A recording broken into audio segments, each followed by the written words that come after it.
Soy Alfonso Calza, soy el director de fotografía de Swing, la vida de un secreto. Mi misión en esta película ha sido poner imagen a todo ese universo que ha imaginado el director. En principio el guión estaba planteado para realizarlo en lo que sería un piso en Valencia, con las limitaciones de espacio y de posibilidades que eso conllevaba, y es entonces cuando producción plantea la posibilidad de llevarse la película a una vivienda unifamiliar en una urbanización. Y de repente la casa es un personaje más de la película.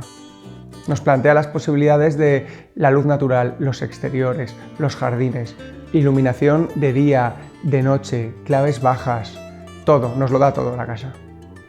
Y en contraste con esa luz natural de la vivienda, esos espacios amplios, esos jardines, nos encontramos con el Swingers, un lugar mucho más recluido, misterioso, laberíntico, pero siempre tratándolo desde un punto de vista estético, jugando con las dominantes de color, con los rojos, con los azules, con esa idea de quitar esos prejuicios que a priori podría tener el espectador con estos espacios más desconocidos.